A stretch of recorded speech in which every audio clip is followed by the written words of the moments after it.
大家好，我是颐养晚年频道的沈秋兰。今天这期内容我敢拍胸脯保证，只要您家里有65岁以上的长辈，并且能耐心把今天的内容听完，最起码能帮家里省下一笔不小的开销，甚至可以直接领到最高28000块的现金补助。这话可不是随便说说的，因为2026年刚一开年，就有一项超级重磅的健保新政策正式落地实施了，它就是专门为咱们65岁以上的长辈量身打造的。但让人特别着急的是，根据最新的统计，全台还有好几十万符合资格的长辈，到现在还没去领这笔钱呢。他们要么是压根不知道有这么个好消息，要么是听别人说手续好像很复杂，自己想想就打了退堂鼓，要么就是把那张关键的健保补助申请表随手一放，压在抽屉底，塞在箱子底，时间一长就给忘得干干净净了。所以在正式开始之前，沈秋兰我真心恳请大家动动您发财的手指，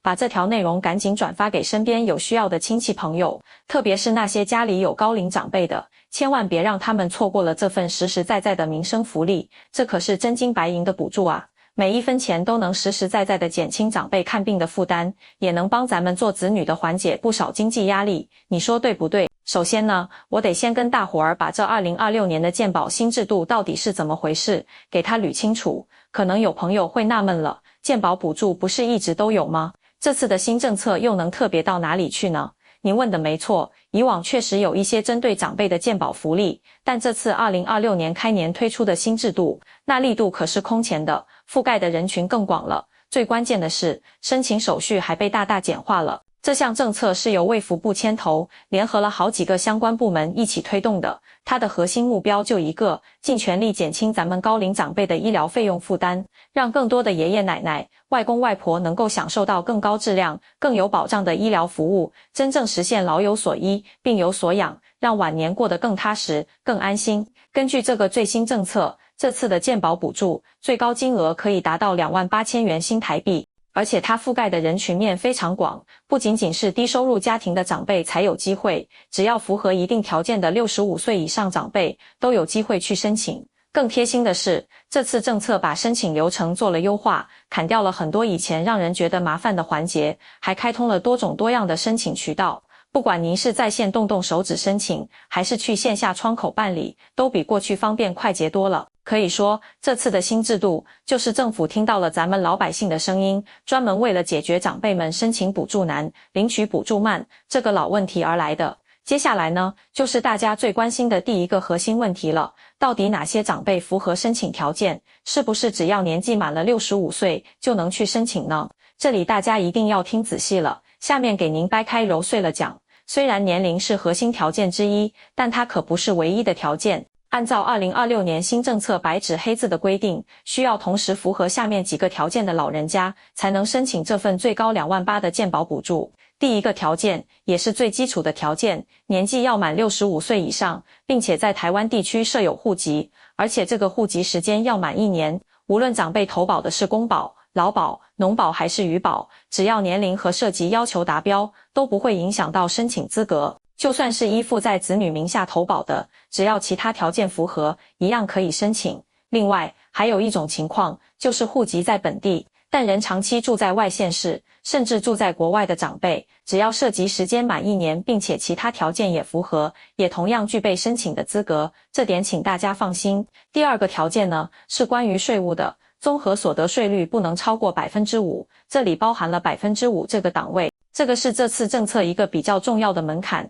也是很多人容易搞混、搞错的地方，这里必须给大家解释的明明白白。所谓的综合所得税率，到底是看长辈本人的税率，还是看申报抚养他的子女的税率呢？根据政策规定，如果长辈是由子女申报抚养的，那么不管子女夫妻俩在报税时是不是选择了薪资分开计算，一律都以全户纳税义务人的核定税率来作为补助的审核标准，而不是看他们分开计算的那个个别税率。说的简单直白点，就是看抚养这位长辈的那个家庭，整个家庭的整体所得税率是多少，只要这个整体税率不超过 5%， 那么长辈就符合这个税务条件。第三个条件呢，是说他不能同时获得其他政府机关提供的全额健保补助。根据政策规定，若长辈目前已享受其他政府部门提供的全额健保费用补助，则无法重复申领本次补助项目。但是，如果他享受的只是部分补助，比如只补助了 50%， 那么他还是可以来申请这次补助的，到时候补助金额会进行相应的抵扣计算，这点大家一定要注意，避免出现重复申请的情况，反而耽误了补助的正常发放。除了上面这3个基本条件，政策还对几类特殊群体的长辈给予了重点的倾斜和照顾。这几类长辈不仅更容易符合条件，能申请到的补助金额也可能更高，比如说重度残疾的长辈、独自一人生活的独居老人、患有好几种慢性病需要长期服药治疗的长辈，还有那些失能失智需要家人长期照顾的长辈等等。这类长辈在申请的时候，甚至可能享受到绿色通道的待遇。审核速度会更快，需要的手续也更简化，体现出了政策特别的人文关怀。大家可以对照着上面说的这些条件，先初步判断一下自己家的长辈是否符合要求。如果初步看起来是符合的，那么接下来的申请材料准备可就至关重要了。材料准备不齐全，或者哪里出了点小错误，是导致很多人申请失败的最主要原因。建议大家拿个小本子，重点记一下。根据2026年新政策的要求，申请健保补助需要准备的材料主要有3大件，这3大件是核心中的核心，缺了哪一样都不行。第一件，身份证明文件，这包括了长辈本人的身份证正本和清晰的复印件，还有户口簿的复印件。如果是由子女或者其他亲戚朋友帮忙代办的，那么代办人自己的身份证正本和复印件也必须要准备好。这里要提醒大家一下，身份证和户口簿的复印件最好是用彩色复印，而且一定要印得清清楚楚，每个字、每个印章都要能辨认，千万不要因为复印件模糊不清而被工作人员退回来，那就太耽误时间了。第二件，保险费自付额的缴费证明正本，这个是核心材料之一，千万不能弄丢了。不管您是通过银行、邮局这些金融机构转账缴费的，还是通过公司、工会这些团体统一投保的，都需要准备好对应的缴费证明正本，一定要妥善保管好。第三件，金融机构的存折复印件，存折的户名必须是长辈本人，只要上面的银行账号清晰可辨就行。建议大家选择那些国内常见的大型银行，这样补助款项发放起来会更顺利、更快捷。如果长辈自己没有银行账户，这事儿也好办，只要带着长辈的身份证和户口簿正本，到任何一家银行的柜台，很快就能办理开户。除了这3样核心材料，如果您家属于特殊情况，那还需要额外准备对应的证明材料，比如说家里有残疾长辈，就需要准备好残疾证明书的复印件；如果有失能失智的长辈，就需要准备好由政府认可的正式的老人能力评估报告。如果是请人代办，除了代办人的身份证明，还需要一份授权委托书。这个委托书的范本可以在官方的网站或 APP 上下载到，按照要求让长辈签字盖章就可以了。这里要给大家一个非常实用的避坑提醒，所有材料最好都提前准备好原件和复印件，提交时核对完后原件会退回给您自己保管。申请表格和需要签字的材料，上面的日期一定不能漏掉，长辈的签字必须得是本人亲笔签名，不能代签。同时还要注意一下材料的有效期，比如一些证明文件是不是在有效期内，避免因为材料过期而白跑一趟。材料都准备齐全之后，接下来就是最关键的申请流程了。2026年的新政策，为了方便各位长辈和辛苦奔波的子女们，特意开通了线上和线下2种申请渠道，大家完全可以根据自家的实际情况，选择最顺手、最方便的那种。我先跟大家详细介绍一下线下渠道，因为可能很多长辈和家里的子女更习惯这种面对面的办理方式，觉得看得见摸得着，心里更踏实。线下申请的流程其实很简单，主要就3步。的一步，带上所有准备好的材料，前往长辈户籍所在地的区公所或者乡镇市区的卫生所。去之前，如果不放心，可以先打个电话问问工作时间，免得跑空。第2步，到了办事窗口，把材料全部提交给工作人员，他们会现场进行核对。核对无误之后，他们会给您一张受理回执单，这张单子上会有您这次申请的专属编号，还有查询进度的方法。这张单子可要像保管宝贝一样保管好，千万不能丢了。第3步，就是回家安心等待审核结果了。按照规定，审核时间最长不会超过30个工作日。审核一旦通过，补助款就会直接拨到您事先提供的那个银行账户里。万一审核没通过，相关部门也会通知您具体的原因，方便您根据要求补充材料或者进行调整。介绍完线下，我再跟大家好好说说线上申请的渠道。这种方式对于不方便出门跑腿的长辈和平时工作忙碌的子女来说，那可真是省时省力的大好事，足不出户，在家里用手机或者电脑就能搞定。线上申请主要有2种方式。第一种是通过您长辈户籍所在地的市政服务网来申请，第二种是通过健保署的官方手机 APP 来申请。我以市政服务网为例，给大家掰开揉碎地讲一下流程。首先，用电脑或手机浏览器登录长辈户籍所在地的市政服务官网，在网站的搜索框里输入健保补助申请这几个关键字，找到那个官方认证的申请入口，然后用您的账号登录，如果没有账号，花几分钟注册一个就行。登录进去之后，就按照网页上的提示，一项一项的填写申请信息，这里一定要仔细，别填错了。信息填好之后，再把之前准备好的那些材料用手机拍成清晰的照片，或者用扫描仪扫成电子版，按要求上传到系统里。全部提交之后，系统会自动生成一个申请编号，这个编号和线下那个回执单上的编号一样重要，务必记好，以后查询进度全靠它。通过健保署官方 APP 申请的流程也差不多，大家可以在手机的应用商店里搜索健保署3个字，下载并安装那个带官方标志的 APP， 然后注册登录，在里面找到健保补助申请这个功能模块，跟着提示一步步填写信息，上传材料，最后提交申请就可以了。这里要特别提醒大家一句，不管您是通过市政服务网还是官方 APP 申请，都一定要认准官方的平台和标志，千万不要去登录一些来路不明的第三方网站，或者下载山寨 APP， 以免泄露了宝贵的个人和银行信息，造成不必要的财产损失。另外，线上申请的审核时间和线下是完全一样的，都是最长30个工作日。审核结果出来后，会通过您留的手机号发短信通知，或者在 APP 里给您发消息通知。还有一种比较常见的情况，就是长辈的户籍在本地，但人长期居住在外地甚至外国，既不方便回来线下办理，自己又不太会操作手机电脑进行线上申请。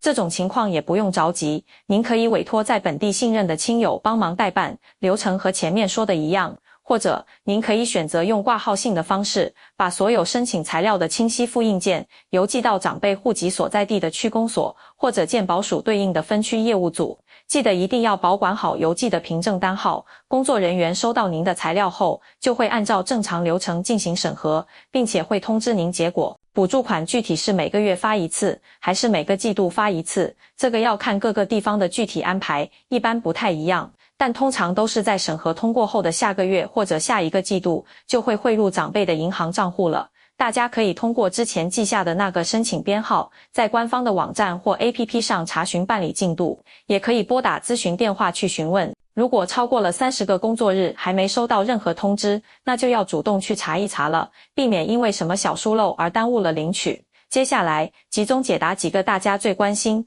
问得最多的常见疑问，帮大家更好地理解政策，顺顺利利地把申请办下来。问：我家长辈是参加农保或者渔保的，这种身份会影响他申请补助的资格吗？答：请您放宽心，完全不影响。无论长辈是哪种投保身份，是公保、劳保、农保还是渔保，只要他符合我们前面详细说过的年龄、涉及税率以及没有重复领取全额补助这些条件，就都拥有平等的申请资格。问：我家长辈的健保是依附在我这个子女名下的，而且因为是眷属第3口以后的身份，现在本身是免缴保费的，那他的健保费是怎么计算的呢？这个补助会受影响吗？答：这是一个很好的问题。对于这种情况，健保署会有专门的计算方式，而且会按照对咱们民众最有利的那种方式来算。像您家长辈这种被补助的对象，会被优先列入卷口人数来计算，所以完全不会影响到他享受这次补助的权益。问：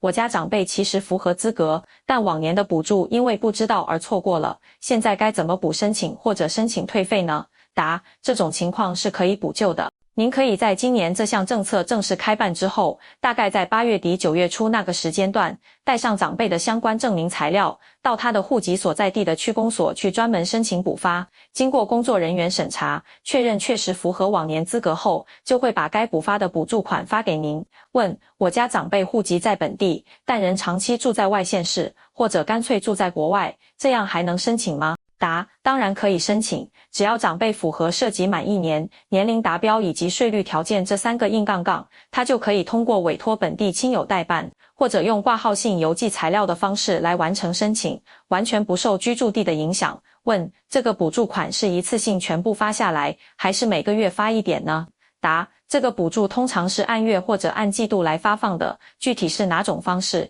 要看您当地政府的安排。一般来说，都是审核通过之后，在接下来的那个月或者下个季度，按月把补助汇到长辈的银行账户里。问：我家长辈如果在大陆地区住院，自己付的费用可以回来申请健保给付吗？这个会影响他申请本次的补助吗？答：如果您家长辈在大陆地区发生了符合规定的紧急伤病，相关的自付医疗费用是可以在出院后6个月内向健保署申请费用核退的。申请这个核退和申请我们今天讲的这笔健保补助是2件完全不同的事情，彼此之间完全不影响。问：我家长辈如果同时符合好几项健保补助政策的要求，他可以同时领取所有的补助吗？答：这里的关键是全额补助，不能重复领。如果他已经享受了其他政策提供的全额健保补助，那就不能再申请本次的补助了。如果他享受的只是其他政策的部分补助，那么本次补助在发放时会扣除掉他已经领取的那部分金额，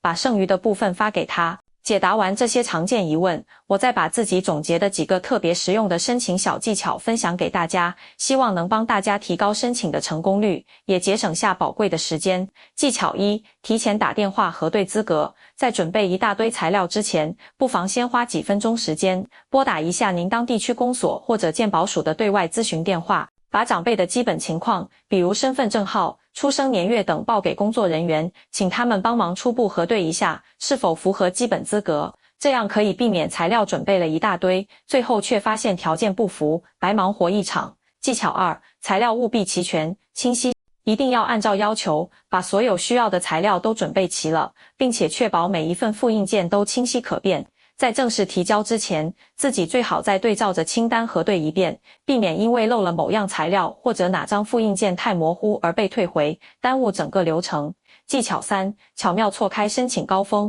一项新政策刚推出来的时候，大家申请的热情都会很高，办理窗口可能会比较拥挤，审核处理的时间也可能会相对长一点。如果您不那么着急，可以稍微等一等，错开最开始的那一波高峰再去提交，这样审核速度说不定会更快。当然，如果家里急等这笔钱用，那还是该申请就及时申请。技巧4：所有凭证都要保管好。从开始准备到申请完成，这个过程中产生的所有纸质凭证，比如缴费收据、线下办理拿到的受理回执单、邮寄材料的挂号信凭证等等，都要像保管重要票据一样妥善收好。这样以后万一需要查询或者核对什么信息，你就能立刻拿出来，非常方便。如果家里长辈行动实在不方便，而您自己又因为工作生活忙得抽不开身，除了委托亲戚朋友帮忙代办之外，其实还可以申请一项免费的上门服务。对于那些失能、失智或者确实行动非常困难的高龄长辈，